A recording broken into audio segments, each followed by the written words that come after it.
그동안 그 아인랜드의 아틀라스 슈러그드에 대해서 몇 차례에 걸쳐 그 내용을 소개하는 말씀을 드렸는데, 오늘은 그럼 아인랜드의 아틀라스 슈러그드의 그 어떤 영향이랄까요? 어떤 특히 미국 사회와 미국 산업 기업가 정신에 미친 어떤 레거시에 대해서 한번 생각을 하면서 정리를 해보겠습니다. 제가 누차 이 아인랜드 아틀라스 슈라그드에 들어있는 정신과 사상이 미국의 기업가들, 특히 70년대 말 80년대부터 등장하기 시작한 그 엔트리프리누어들의 뭐 스티브 잡스나 최근에 일론 머스크까지 이쪽 ICT 분야 또 소프트 산업 분야에서 지금 세계를 선도하고 있는 이런 분들의 어떤 기업관, 그리고 어떤 자기의 목표를 설정하고 그것을 어떤 어려움이 있어도 뚫고 이겨서 달성하고자 하는 강한 의지, 그런 것들의 기초가 됐다라는 말씀을 드렸는데, 그거를 또 하나 정황적으로 알 수 있는 내용이 있어서 소개를 해드리려고 합니다. 뭐냐 하면은 미국의 기업가 협회라는 곳에서 채택한 기업가 신조라는 것이 있습니다. The Entrepreneur's Credo라는 기업가의 신조인데요. 이 내용을 보면은 아인랜드의 아틀라스 슈라그드에 나온 내용과 상당 부분이 맥을 같이 하고 같은 정신을 나타내고 있어요. 그래서 이걸 소개시켜 드릴까 하는데, 이 The Entrepreneur's Credo는 사실은 기업가 협회에서 작성한 것은 아니고요. 출처는 사실 훨씬 전으로 거슬러 올라갑니다. 1776년에 토마스 페인이라는 분이 쓴 책 Common Sense, 상식이라는 책에 나오는 내용입니다. 이 토마스 페인은 이제 아주 또 이분도 유명한 분인데, 자유주의 운동 역사에 있어서 아주 큰 역할을 한 분이고, 원래 영국에서 태어났는데 미국으로 이민 오셨죠. 그래서 미국에서 독립전쟁 시기에 큰 활약을 했는데, 특히 이 책, 커먼센스라는 것이 아까도 말씀드린 것처럼 연도가 1776년에 쓰여진 것처럼 독립전쟁 직전에 쓰여져서 어떻게 보면 독립전쟁을 아주 해야 된다는 정당성을 고취시키는 그런 내용입니다. 그래서 어떤 분들은 이거를 약간 선동적인 소책자적인 측면도 강하고 과격하다, 내용이 선전문구 제작자 아니냐 페인은, 이렇게 보는 사람도 있고, 일종의 레이먼 버틀러 같은 분은 이 커먼 센스는 전투 소집 명령 같은 성격이다라고 할 정도로 하는 내용인데, 그 속의 내용에 보면은 이 사람의 감정을 굉장히 끌어올려서 고양시켜서 행동으로 이끌게 하는 그런 문구들이 많이 있는데요. 그 중에 이제 이 Entrepreneur's Credo라는 것도 들어 있습니다. 그 내용을 좀 소개해드리면서 아틀라스 슈라그드에서 그 내용과 거의 정신적으로 맥을 같이 하고 상통하는 부분을 같이 연결해서 소개해드리겠습니다. 참고로 이 토마스 페인이라는 분은 또 이 한국에서 책도 나왔는데, 번역돼서, 원래 미국 책인데, 에드먼드 버크와 토마스 페인의 위대한 논쟁이라는 책에서 소개될 정도로 아주 이 자유주의 사상의 거목 중에 한 명이라고 여기서 평가를 받고 있어요. 그러니까 원래 계몽주의적 자유주의가 전 세계, 특히 서유럽을 중심으로 주도적인 어떤 사상이었다가, 이것이 이제 프랑스 혁명이 일어나면서 두 개로 분파가 되죠. 좀 더 보수적인 색채를 갖는, 그러니까 기존의 질서의 틀 안에서 점진적 개혁을 추구하는 그런 보수적 성향, 그걸 대표하는 분이 이제 에드먼드 버크라는 분이 창시를 거의 했다고 지금 평가를 받는 분이고, 그리고 그게 아니라 좀 더 급진적인 변화를 추구하는 쪽의 사람들도 생기게 되는데, 이제 미국 계통에서 이제 토마스 페인, 이분이 여기 돼서 이 책의 부제가 보수와 진보의 탄생이라고 되어 있어요. 이건 한국에서 붙인 제목이고요, 물론. 이제 한국에서는 정치 지형을 분류할 때 보수와 진보로 분류하니까 그 분류법에 대해서는 뭐 다른 기회에 그게 얼마나 적절한지, 그리고 또 어떤 의미를 갖는지에 대해서 다른 평가할 시간이 있겠지만, 어쨌든 이 책에서 나올 정도로 토마스 페인이라는 분도 나름 유명한 분인데, 이 내용을 어쨌든 소개를 시켜드리겠습니다. 제가 좀 보면서 말씀을 드리겠습니다. 제 컴퓨터 스크린을 보면서. 이 기업가의 정신은 이렇게 시작해요. 나는 평범한 사람이 되는 것을 거부한다. 나는 비범한 사람이 되는 것은 나의 권리다. 그리고 나는 기회를 안정보다 더 추구한다. 나는 어떤 국가의 돌봄에 의지하는, 그리고 아주 보호받는 어리석은 그런 시민으로 머물기를 원치 않는다. 이렇게 일단 시작하거든요. 그러니까 나는 평범한 사람을 거부하고 비범한 사람을 되기를 추구하는 건 나의 권리다. 내 방식으로 내가 최고의 사람, 내가 갖고 있는 능력에 따라서 최대치를 발휘해서 특별한 일을 해내고, 그래서 특별한 사람이 되는 것이 나의 권리다. 그걸 추구하는 것이 나의 권리다. 이 아틀라스 슈라그대도 보면 제가 전편에서도 말씀드렸는 내용도 있겠지만은 이런 표현이 나오죠. 여자 주인공이 했던 말인데, 나는 이 세상에 최고의 가치들을 구현해야 한다는, 아무리 힘들고 시간이 오래 걸려도 그보다 낮은 기준에 굴복해서는 안 된다라는 하나의 절대적 원칙을 갖고 인생을 시작했다. 이런 표현도 나오고요. 그 무엇도 최고를 파괴하는 걸 도덕적 행위로 만들 수는 없다. 이런 표현도 나오죠. 그리고 가장 여기서 표현해되면은 그 highest type of human beings, 가장 높은 차원의 인간의 존재라는 건 self-made man이다. 스스로 자기를 만들어낸 사람, 자수성가한 사람이다. 그리고 그런 경우는 대부분 또 미국의 기업가를 상징하는 거죠. 그것이 가장 높은 형태의 인간형이다라고 얘기를 하고 있습니다. 그러니까 아까 말씀드린 그 엔터프리너스 크레도하고 상당 부분이 통하는 것이, 평범을 거부하고 내가 생각하는 최고의 가치를 위해서 타협하지 않고 추구해서 나는 특별한 일을 해내겠다. 예.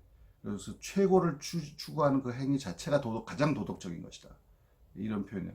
그래서 그런 표현을 상당히 그 맥이 통하는 부분이라고 볼 수가 있겠고요. 그 다음에 이제 또 엔트레프리너스 크레도로 다시 돌아가면, 나는 계산된 위험을 단행할 것이고 꿈꾸는 것을 실천하고 건설하며 성공하기를 원한다. 나는 어떤 성취의 자극을 안락함과 바꾸기를 거부한다. 나는 안전한 삶보다 인생의 도전을 선택하겠다. 나는 유토피아의 고요함보다, 생기 없는 고요함보다는 성취하는 전율을 원한다. 이렇게 엔트레프리너스 크레도, 이런 사람이 이제 엔트레프리너다, 엔트레프리너의 신조를 가진 사람이라고 얘기를 하는 거죠. 이 아틀라스 슈라그 내용에 또 돌아가 보면은 어떤 성취를 맛보는 순간, 그것이 인생의 아틀라스들의 목표고, 그리고 그거를 보통 사람들은 어쩌다 정말 일생에 거쳐서 한두 번 정도 어쩌다 느낄 수 있을 정도겠지만, 이 아틀라스들은 그거를 지속적으로 일상적으로 느끼는 그런 삶을 선택한다.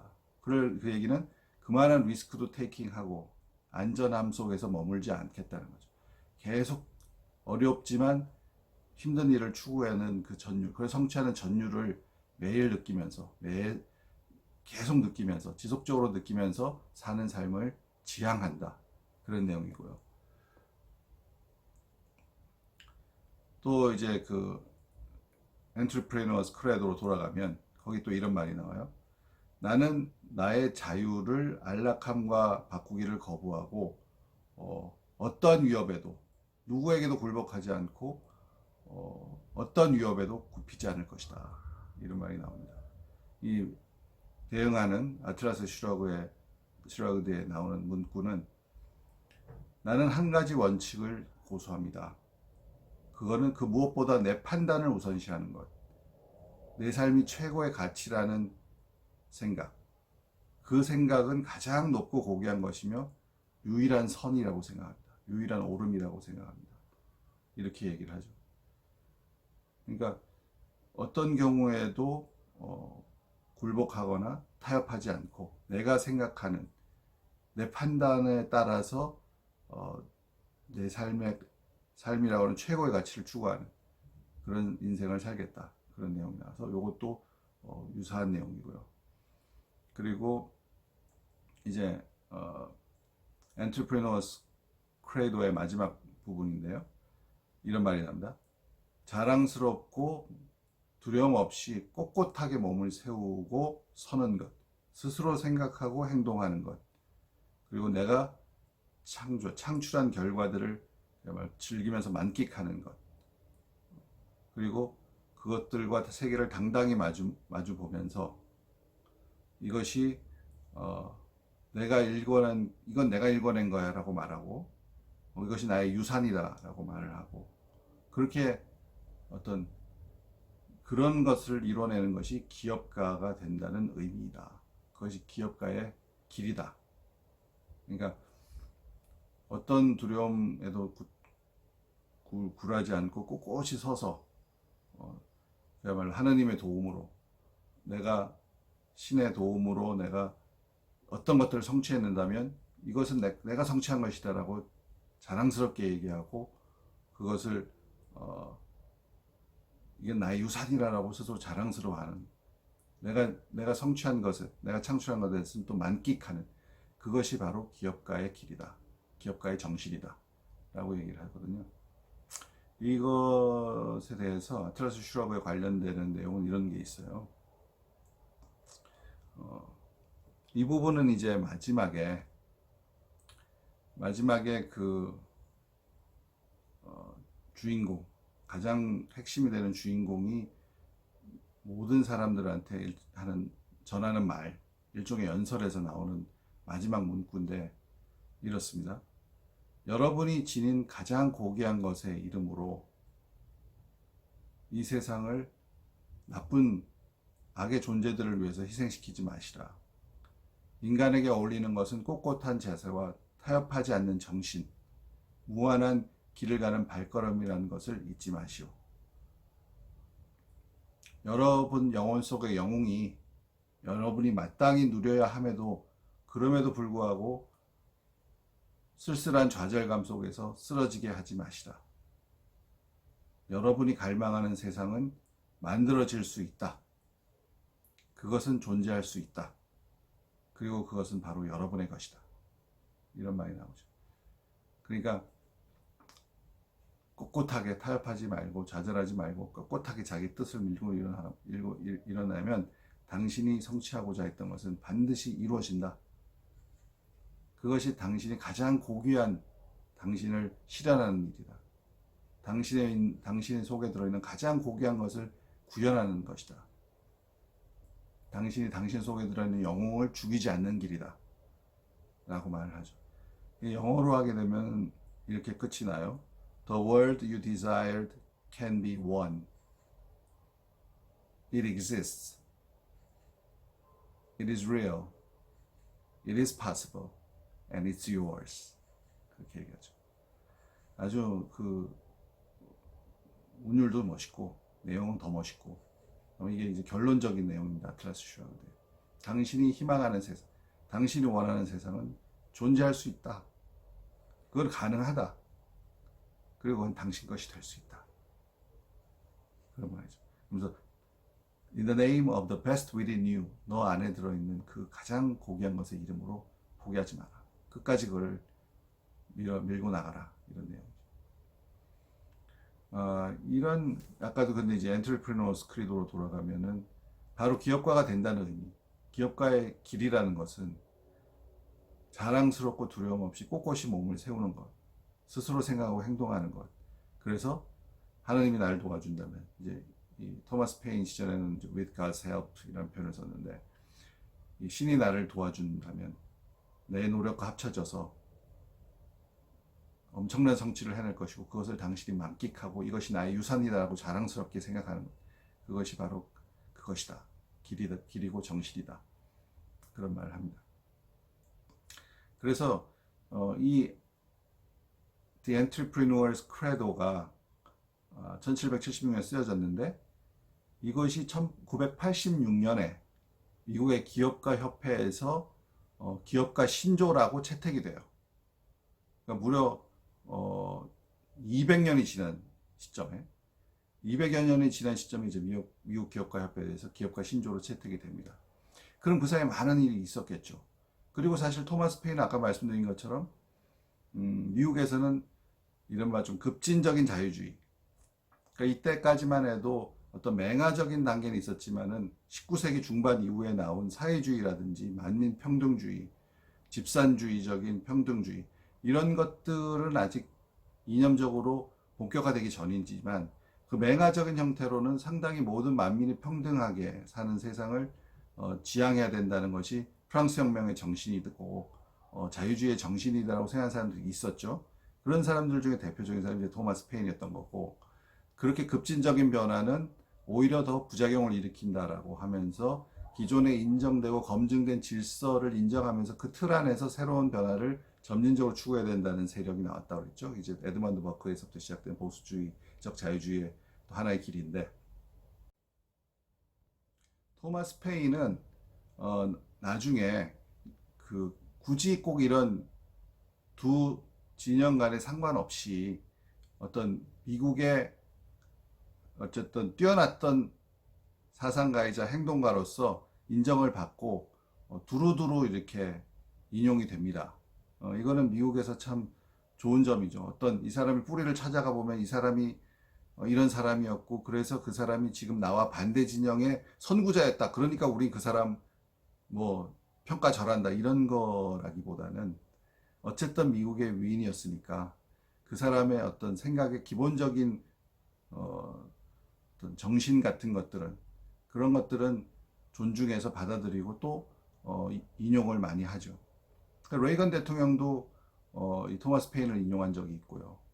그리고 이 정신은 사실 이 The Entrepreneur's Credo에 나오는 이 정신은 쭉 살아남아서 내려와서 그걸 뭘 보면 알 수 있냐면 1952년경에 그 Reader's Digest라는 거 있잖아요. 그 굉장히 대중적으로 많이 읽히던 그 Reader's Digest에 소개된 그 An American's Creed라는 또 글이 있어요. An American's Creed. 그러니까 미국 사람의, 미국인이라 하는 거는 뭐냐? 미국인의 신조는 뭐냐? 이건데, 이거는 이제 딘 알펜지라고 하는 정치인이, 뭐 그게 크게 대성한 정치인은 아닙니다만, 이분이 쓴 글에서 나오거든요. 내용은 똑같아요. 아까 소개드린 The Entrepreneur's Credo하고 거의 내용은 같습니다. 다만 끝부분에 차이가 있는 게, 이제 마지막에 The Entrepreneur's Credo에서는 그것이 이제 엔터프리너의 길이다. 엔터프리너의 어떤 엔터프리너라는 것은 이런 것이다라고 얘기했잖아요. 근데 그 내용만 An American's Creed로 바꾼 거죠. 이게 미국인의 길이다. 이게 미국인의 어떤 삶의 방식이다. 이것이 미국인을 규정하는 특성이다. 이렇게 해서 엔트리프리누어를 아메리칸으로 바꾼 거. 그렇게만 바꾸고 그 외의 내용은 거의 대동소이, 거의 똑같습니다. 그렇게 다시 또 어떻게 보면 원용이 됐던 것처럼 미국 사람들이 어떤 우리는 미국인이야라고 했을 때 그 정신, 그런 것하고 상당히 매칭되는 부분이 많이 있는 거죠. 이 토마스 페인의 글이. 특히 1986년에 그러면 왜 또 이게 기업가 협회에서 기업가의 정신으로 매칭이 되었느냐라는 거를 한번 또 생각해 볼 필요가 있는데, 그럼 이제 미국의 산업의 역사, 미국의 기업의 역사를 한번 간략히 훑어봐야죠. 아시다시피 19세기 중반 후반이 되면서 미국도 산업화가 이루어지면서 큰 산업들이 출현하고, 그 각각의 산업들을 주도하는 어떤 거물들이 나타나죠. 모글들이 나타나는데, 록펠러라든지 카네기라든지 멜런이라든지 벤더빌트라든지 이런 분들이 나타나죠. 금융에서는 JP 모건이라든지 이런 분들이 나타나서 그 분야에서 거의 왕처럼 되고 거의 독점을 하는 어마어마한 거죠. 그러니까 미국의 그 큰 땅을 산업화 시키는데 얼마나 많은 에너지가 필요했을 것인데, 거기에 제일 중요한 공급원인 석유를 거의 미국 전역을 자기 회사 스탠다드 오일로 독점하는 정도로 다 장악한다 그러면 그 부라는 거는 어마어마한 부를 갖게 되는 거잖아요. 그런 사람이 락커펠러였고, 뭐 철강에선 가는 게 없고, 그렇지 않습니까? 근데 이분들이 그런 막강한 위치를 갖게 되기까지는 엄청나게 많은 그 경쟁자를 몰아내는 방법들을 동원한 거죠. 거기는 약탈적 가격. 그러니까 나는 규모가 커지니까 가격을 낮출 수 있으니까 상대방보다 훨씬 더 낮은 가격에 공급을 해서 상대방이 결국 못 견디고 빠져나가고 그걸 내가 싼 값에 인수해서 더 더 규모를 키우고 이런 방식. 또 거기서 더 나아가면 협박, 그 다음에 뭐 갖가지 여러 가지 뭐 우리하고 공급하는 업체는 여기다가는 우리하고 거래하는 업체는 우리 경쟁하고는 거래하지 말아라고 스퀴즈를 해가지고 압착을 해가지고 결국 쫓아내게 만드는, 못하게 만드는 이런 것들, 이런 여러 가지 조치들을 취해서 그야말로 한 분야에서 막강한 그리고 아주 어마어마한 부와 그 산업적 위상을 갖게 되죠. 그래서 이분들을 이제 러버 베런스라고도 하죠. 러버 베런스. 그러니까 도둑질하는 남작들, 귀족들이라는 거죠. 돈을 많이 벌어서 귀족적인 반열에 올라갔는데 내용적으로 보면은 이제 강도들이었다는 거죠. 이런 러버 베런스의 시대가 열립니다. 그러다 보니까 이제 이것에 대해서 19세기 말 20세기 초에 오면서 이른바 The Progressive Movement 또는 The Progressive Era라고 해서 그 혁신주의 시대가 이루어집니다. 그래서 이 프로그레시브라는 말은 정치적으로 얘기할 때 뭐 진보 이런 개념보다는 개혁, 혁신 이런 의미에 더 가깝다고 보는데요. 이 혁신주의 시대가 일어나요. 이거는 뭐 그 공화당 대통령이었던 테디 루스벨트건 민주당 대통령이었던 우드로 윌슨이었던 상관없이 다 이거는 했던 거죠. 그래서 이제 뭐 이 정치권에 이런 돈이 흘러 들어와서 어떤 결탁이 되는 것을 막는 정치 자금에 대한 개혁을 한다든지, 또 더 중요하게 산업적으로는 반독점법, 슈어먼 액트, 클레이턴 액트 같은 것이 나오면서 반독점법에 따라서 결국 스탠다드 오일, 락커펠러의 스탠다드 오일은 여러 개 회사로 지역별로 분할시켜버리죠. 법원에서 명령을 해서. 이제 이런 변화를 미국은 겪게 됩니다. 그러다가 이제 20년대를 지나면서 30년대 오면서 대공황이 오잖아요. 30년에 대공황이 와가지고 이때 경제가 아주 초토화되고 이러면서 이제 뉴딜 정책, 프랭클린 FDR, 프랭클린 델라노 루스벨트의 뉴딜 정책이 나오면서 사실 이때가 본격적으로 미국에서 이른바 좌파적인 리버럴리즘, 지금 민주당의 뿌리가 되는, 미국의 민주당의 뿌리가 되는 그 좌파적 그 리버럴리즘이 미국에서는 리버럴이라고 부르는 그 용어가, 그래서 그 리버럴이 맞느냐, 굉장히 상당히 미국적인 용어다 이런 말이 있지만 전통 그 클래시컬 리버럴리즘 그 혼동이 생기기 때문에 어쨌든 이 리버럴들이 미국에서 이제 나오기 시작하고 그 정치 이념이 본격적으로 현실화되죠. 그래서 이제 이게 또 흘러오고 그러면서 그 당시에 뭐 케인즈주의라든지 이런 게 또 많은 영향을 미쳤으니까 어떤 국가 개입 경제 이런 것들에 따라서 미국 경제가 굴러가게 되고, 또 기업에 대해서, 산업에 대해서도 레귤레이션을 많이 부과를 하죠. 레귤레이션을 많이 부과해서 규제가 강해지는 그런 시기가 옵니다. 그러면서 미국 기업들이 이제는 어떤 그 라버 베런스 시대에서는 어떤 개인이 그 회사를 소유하고 경영했는데, 이제는 이른바 그 전문 경영인들이 나와서 어떤 주인은 이제 여러 주주로 나눠지게 되고 전문 경영인이 큰 기업을 경영하게 되는, GM 같은 경우는 그렇죠. 포드는 아직까지 그래도 이 자동차 산업 분야에서 오너 집안과 연결이 되어 있는 경영진이 있지만, 이 GM 같은 경우가 대표적인데 그 큰 세계 최대의 자동차 회사가 주주는 여러 명으로 분산되고 전문 경영인이 와서 경영하는. 그래서 이때를 이제 미국의 자본주의라는 그 표현을 굳이 쓰자면 미국 자본주의 시대에 있어서 코퍼레이트 캐피탈리즘의 시대가 왔다고 이제 표현하는 분들이 있어요.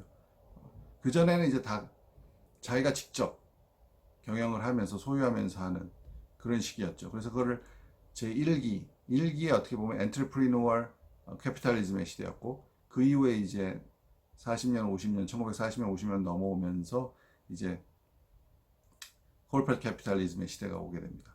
근데 이 시대의 장점도 있지만 단점으로는 일단 굉장히 조직이, 대기업이 관료화되고 어떤 혁신과 변화가 느려지고, 그리고 또 이러다 보니까 그 전문 경영인들이 주주 이익보다도 자기들의 또 이익에 따라서 행동하는 이런 그 상황도 발생하게 되고 이런 일들이 생기면서 굴러왔는데 이제 70년대가 넘어오면서 세계 경제 전반이 안 좋아지고 인플레가 심해지고 이러면서 미국의 기업들은 경쟁력이 많이 떨어지죠. 그러면서 이제 새롭게 부산은 뭐 일본 기업한테도 위협을 받기 시작하고 이런 시대가 이제 70년대 말부터 이제 나타나기 시작합니다. 이렇게 되면서 어떻게 보면 미국에서는 이제 또 다른 변화가 생기는 거죠. 이때가 이제 제2기 엔트리프리노어 캐피탈리즘이라고 저는 생각하는데 그 시대가 이제 열립니다. 그러니까 미국의 그 산업이 크게 두 가지 변화. 첫 번째는 구조조정이 일어나요. 그래서 이런 거대 기업들로 이루어져 있던 어떤 관료화된 기업들이 구조조정을 겪으면서 바뀝니다. 그것의 그 주요 수단은 금융이었어요. 1980년대에 특히 일어난 그 월스트리트의 그 금융적인 조치들. 그러니까 이때 많이 나왔던 게 뭐 그 정크 펀드라는 그 정크 반드를 이용한 밀켄, 정크 번드 킹이라는 밀켄 같은 분도 나오고 레버리지 바이아웃이라고 해서 나오고 이런 여러 가지 금융 M&A 기법들을 이용해 가지고 기업들을 인수해서 여러 개로 잘게 쪼개 가지고 다시 가치를 높여서 판다든지 이런 식의 이 거대 기업들을 새로운 형태의 좀 더 nim블하고 민첩하고 변화를 빨리 받아들이는 형태의 새로운 형태로 많이 바꾸는 조치들이 일어나죠. 이게 이제 영화에서 얘기하면 그 월스트리트라는 영화 1987년 올리버 스톤의 월스트리트 영화에 보시면 거기 고던 게코라는 사람이 나오죠. 그래서 그 영화에서는 이것의 부작용에 대해서 주로 부정적으로 많이 다룬 영화긴 합니다만 그분이 그 고던 게코가 영화 속에서 하는 연설이 나와요. 사람들은 나를 기업의 파괴자라고 얘기하지만 사실은 나는 해방자다. 리버레이터다. 무슨 말이냐. 이 큰 관료화된 이 조직에서 갇혀서 그 미국의 과거 그 기업이 그 역동적이었던 그 활력을 잃어버리고 있는 이 기업을 내가 주주 여러분들이 나의 오퍼에 동의해서 나를 밀어주면 내가 인수를 해가지고 주주총회에서 연설하는 거예요. 내가 인수를 해가지고 나의 오퍼를 받아들이면 내가 이걸 인수를 해서 정말 혁신적이고 효율적인 기업으로 재탄생시키겠다. 그러려면 엄청난 구조조정을 하겠다. 여기 지금 몇십 명의 부사장들 다 필요 없다. 이 사람들 다 관료적인 이 조직도 날려버리고 정말 핵심 역량만을 중심으로 추려낸 효율적이고 아주 민첩한 조직으로 바꿀 테니 나는 파괴자가 아니라 실질적으로는 리버레이터다. 이런 연설을 하는 대목이 있는데 80년대 하여튼 이 월스트리트가 주도한 그때 기업 사냥꾼 이런 말도 유행하고 이 미국 기업의 그 전면적인 구조조정 이것에 대해서는 뭐 평가가 역시 다양합니다. 제가 여기서 그 평가를 다 소개할 수는 없는 것이지만 어쨌든 간에 이런 큰 변화는 겪었다는 거죠. 80년대. 그리고 이런 또 구조조정과 함께 일어난 게 미국의 신성장 동력이 이제 출현하는 거죠. 그 전에 제조업에서 이제 그 IT, 그 다음에 콘텐츠, 또 뭐 아까 얘기했던 금융까지 이런 좀 소프트 산업으로 미국의 주력 산업이 바뀌게 되죠. 그게 70년대 말부터 80년대부터 변화가 일어납니다. 그래서 스티브 잡스 이런 사람들이 이제 뭐 애플이 나오기 시작하는 거죠. 빌 게이츠 당연히 마이크로소프트도 나오는 것이고 이렇게 해서 미국 산업의 또 구조조정 이와 함께 신성장 동력이 나오면서 미국이 주력 산업이 바뀌게 돼요. 그리고 이 주력 산업을 이끈 사람들은 아까 얘기한 스티브 잡스라든지 이런 분들이 다 엔트리프리노어잖아요. 엔트리프리노어. 그래서 이분들이 다시 경제의 주역의 전면으로 부상하는. 그래서 저는 제2기 엔트리프리노어 캐피탈리즘이 미국에서 열렸다고 생각하고 그것은 지금까지도 쭉 이어져 오고 있죠. 그래서 이것에 의해서 지금 미국이 다시 한번 재도약하게 됐고 세계의 어떤 산업뿐만 아니라 인류의 삶, 문명까지도 바꿔내는 선도적인 역할을 하게 되는 그런 과정 속에 계속 현재까지는 오고 있는 것이죠.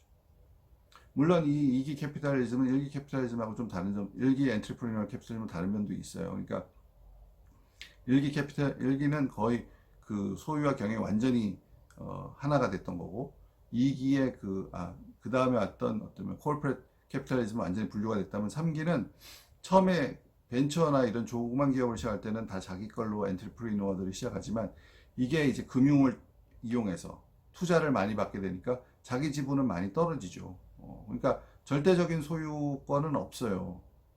그 퍼센티지나 이런 것들이 그렇게 몇백 조가 되는 기업의 100%를 갖고 있을 수는 없잖아요. 처음에 시작은 또 굉장히 작은 기업에서 시작했을 때는 100%였겠지만 이게 점점 커지면서 자기 지분은 떨어지죠. 그래서 상당히 낮은 지분을 갖고 있지만 중요한 거는 지분율 자체는 작지만 경영에 대한 컨트롤은 거의 자기가 대주주, 50% 이상의 대주주를 50% 이상을 갖고 있는 대주주처럼 결정적인 영향을 행사할 수 있다는 거죠. 그렇기 때문에 형식적으로는 약간 퍼블릭하게 여러 사람들에 의해서 작은 그 지분을 갖고 있는 많은 사람들에 의해서 이루어진 오너십이지만 컨트롤, 경영은 처음에 이걸 시작했던 이걸 처음에 사업을 런칭해서 키워냈던 그 사람이 완전한 통제권을 갖고 경영권을 행사하는 이런 형태이기 때문에 일기의 엔트리프리너얼 캐피탈리즘이랑은 조금 다른 미묘한 차이는 있지만 어쨌든 주연이 되는 것은 이 산업의 주연은 엔트리프리너얼들이죠. 이제는 대기업을 갖고 세계적인 범위에서 규모에서 사업을 하지만 그 사람들의 역시 그것은 핵심은 엔트리프리너얼에서 시작한 사람들, 그 사람들이 주도하는 캐피탈리즘, 그런 산업주의, 그런 산업이 지금 미국의 모습이다. 이렇게 말씀드릴 수가 있을 것 같아요. 그래서 이런 바로 엔트리프리너럴 캐피탈리즘 그리고 그 사람들의 정신 이런 것들이 이제 80년대부터 막 미국에 다시 새로운 주류로 부상하면서 이때 1986년에 기업가 협회에서 기업가 정신으로서 The Entrepreneur's Credo를 채택했다는 것은 그런 시대적인 변화를 반영한 것일 수 있다라고 저는 생각을 합니다. 그런 사람들이 다시 주역이 되는 산업이 되고 기업가란 이래야 된다는 어떤 것들이 주류가 되니까 그것을 잘 표현했던 1776년에 토마스 페인의 글이 다시 힘을 받고 다시 각광을 받게 되고 인정을 받으면서 여기서 기업가 협회에서 이것이 미국 기업가의 정신이다 라고 채택을 하게 되지 않았을까 라고 생각하고 또 흐름에는 1950년대 60년대는 코퍼레이트 캐피탈리즘의 시대였잖아요. 그럼에도 그 시기에도 아니야, 갈 길은 역시 그 개인들의 어떤 그 탁월성을 믿는 사람들에 의해서 그 사람들에게 자유를 줘서 그 사람들로 하여금 뭔가 성취하게 만들어야 해 라는 믿음을 갖고 있었던 아인랜드는 그 당시 시대의 조류에 어떻게 보면 반해서 아틀라스 슈러그드 같은 글을 쓰면서 그 정신이 살아남아야 되고 미국에서 다시 부활해야 된다. 잊혀져서는 안 된다. 소멸돼서는 안 된다는 걸 강조했던 그 책. 그 시기에 어떤 그런 것들이 나왔고 그런 랜드의 소설 같은 것들이 이런 80년대 새로운 변화를 일으키는 데서 그 물밑에서 정신적으로 또 문화적으로 어떤 사회 분위기 토양에서 역할을 했을 것이라고 저는 생각을 합니다. 그런 의미를 이 아틀라스 슈라그드에서 찾을 수 있다 이렇게 생각하고 이제 그 아틀라스 슈라그드 얘기 중에서 한 몇 개의 또 아주 인상적인 대목을 이쪽에 추가로 잠깐 말씀을 드릴게요. 이거는 꼭 엔터프레이너얼스 크레도하고 상관없더라도 내용이 아주 인상적이어서 이런 말이 있죠. 이 정치와 그 산업과의 관계에 대한 내용인데요. 거기에 나오는 주인공 중에 한 명이 이런 말을 해요. 이 사람은 이제 그 코퍼레이트 캐피탈리즘 사이드에 있는 사람이고 규제와 어떤 정부 주도의 경제에 동조하는 사람인데 이 사람이 이런 말을 합니다. 기업에서 그냥 일어나는 일은 아랫사람들도 다 할 수 있어. 진짜 심장은 워싱턴에 있지. 내가 할 일은 정치야 정치. 나는 나라 전체에 영향을 미치고 전 국민을 통제하는 국가적인 규모의 결정에 관여한다고.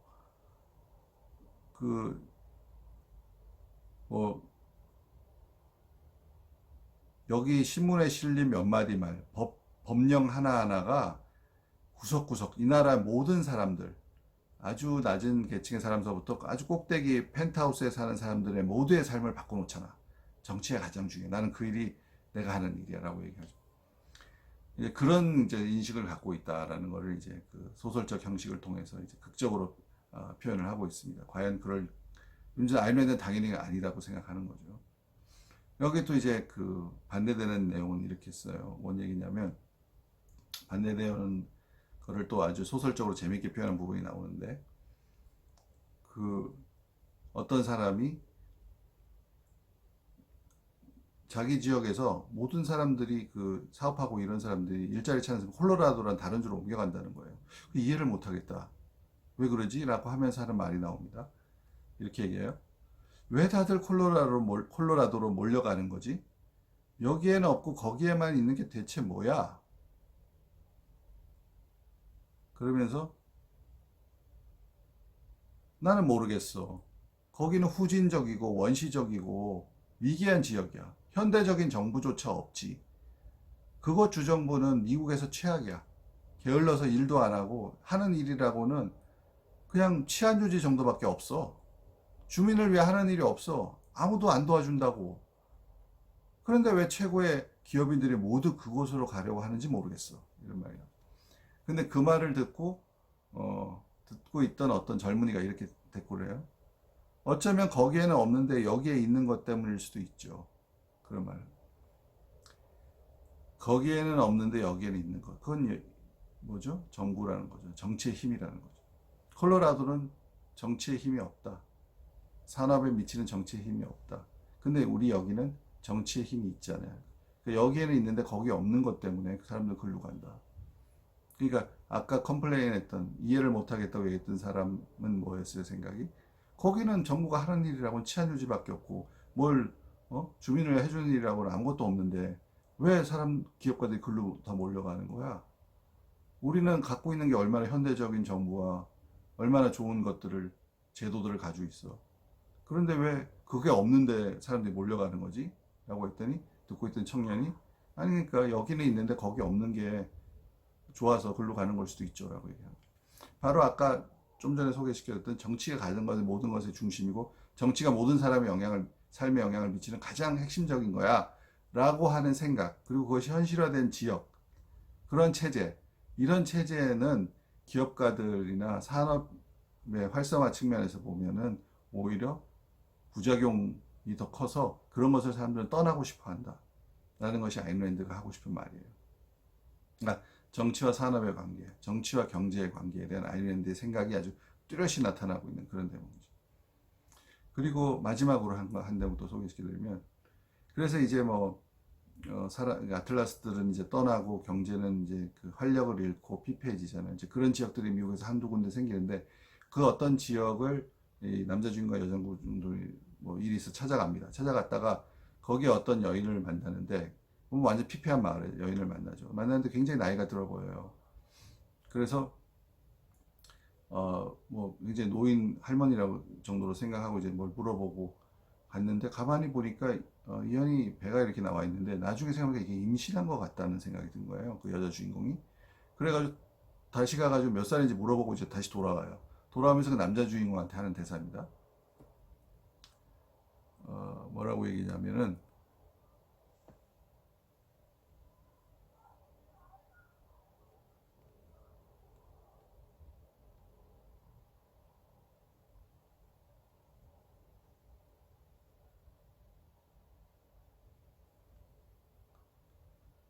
깜짝 놀라서 막 약간 두려움에 질린 그 표정으로 그 여자는요 알아봤더니 알고 봤더니 나보다 2살밖에 안 많았어요 라고 얘기하는 거죠. 그러니까 이 여자 중에 35살이었는데 그 아까 그 여인은 37살이었던 거예요. 나보다 2살밖에 많지 않았어요. 이건 무슨 말이냐?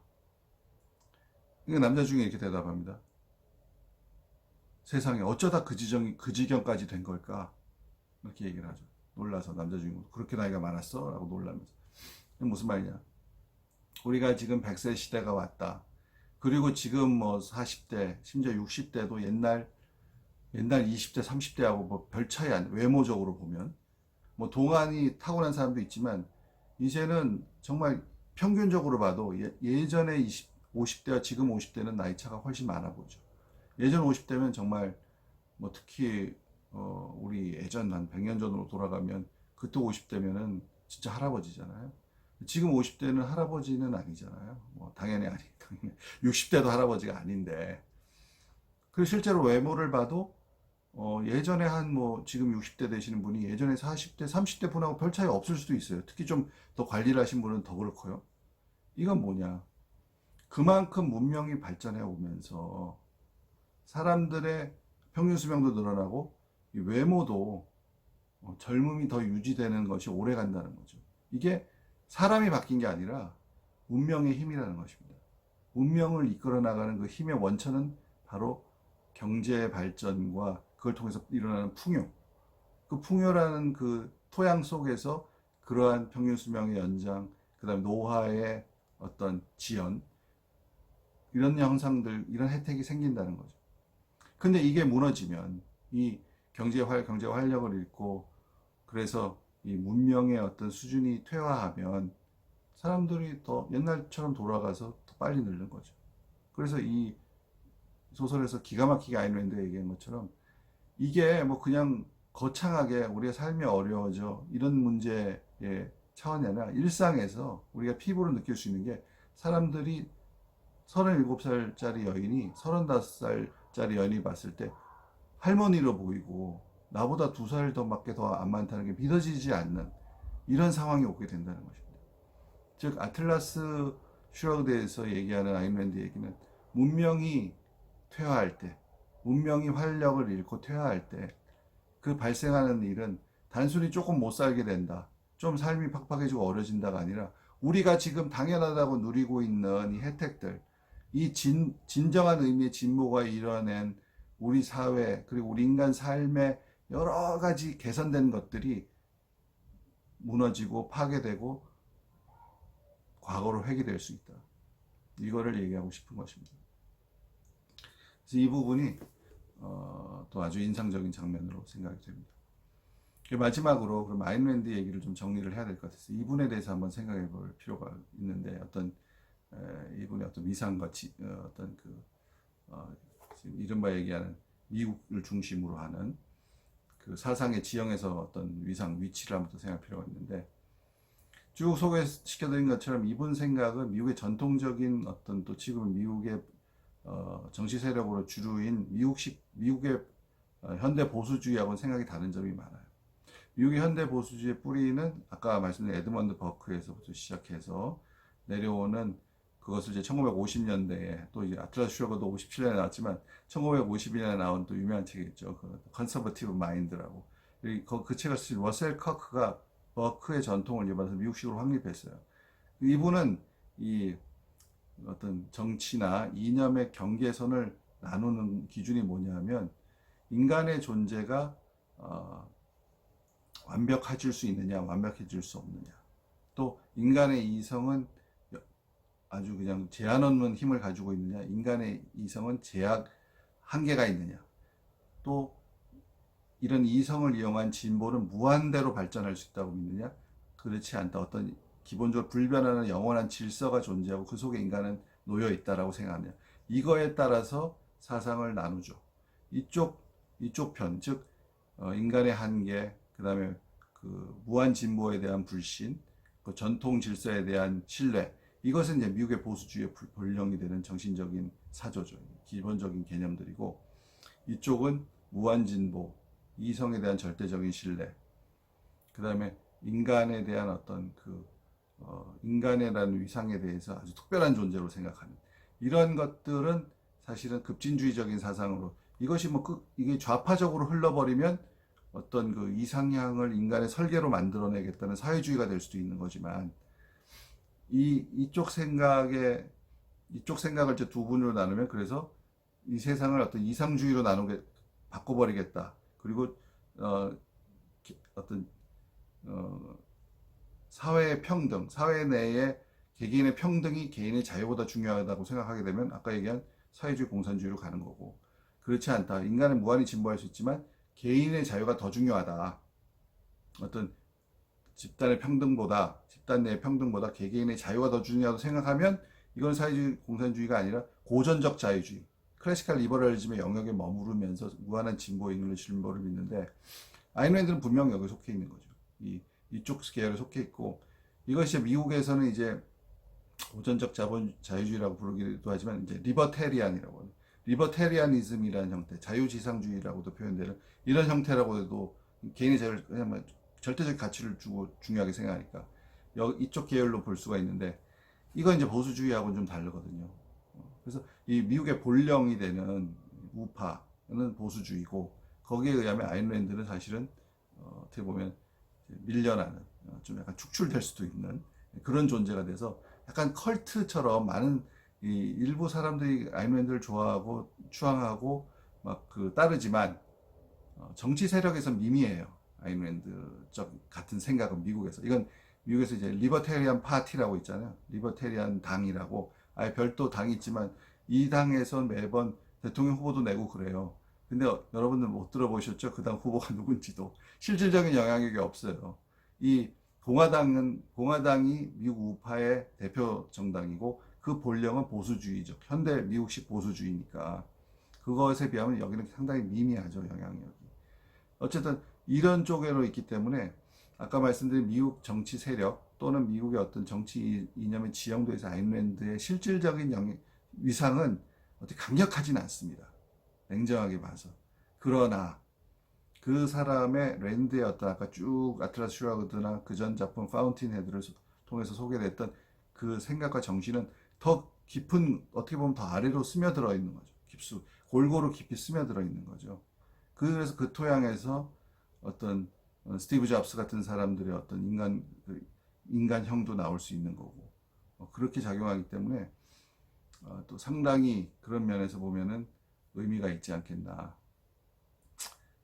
이런 생각이 들어서 그러니까 이것은 어떻게 보면은 그 토양이 되고 문화의 어떤 기초가 되고 사회적 분위기 형성의 어떤 재료가 됐기 때문에 이거는 이분의 생각 아일랜드의 주장과 그 주인공들은 정말 특별한 사람들이잖아요. 특별한 재능과 능력을 갖고 타고난 사람들이라고 이제 볼 수 있지만 이 생각이 그렇다고 미국에서 그런 사람들 돈 많은 사람들이나 영향력 많은 사람들이만 신봉하느냐 그렇지 않다는 거죠. 이게 일반 평범한 사람들 돈이 많지 않거나 영향력이 크지 않은 사람들한테조차도 많이 신봉되고 있다는 거죠. 어떻게 보면 그런 면에서는 토마스 페인의 글이 지금 다시 되살아나서 되는 거고 그 토마스 페인의 글을 The Entrepreneur's Credo를 아예 An American's Creed로 바꾸는 글이 나올 정도로 미국의 보통 사람들 사이에서도 골고루 스며들어 가지고 큰 물결을 이루고 있다. 그렇게 볼 수가 있어요. 그런 면에서는 이런 생각, 아인랜드의 글 이런 것들이 그야말로 미국의 어떤 정신, 좀 거창하게 얘기하면 미국의 영혼을 이루고 있는 그런 하나의 큰 물줄기가 되지 않는가. 그런 큰 자양분이 됐지 않았을까. 그런 생각을 다시 한번 하게 되는 것입니다. 그래서 이 그 아틀라스 슈라그드를 쭉 소개를 해드렸고요. 비록 아일랜드는 미국에서 아까 말씀드린 것처럼 지금 정치 지형에서나 뭐 이념가나 사상가로서 어떤 위상면에서 아까 말씀드린 러셀 커크라든지 뭐 이런 분들에 비해서 어떻게 보면 상대적으로 좀 다르게 평가를 받을 수도 있고 주류에서는 약간 벗어난 존재로 평가받을 수도 있고 그냥 하나의 컬트의 어떤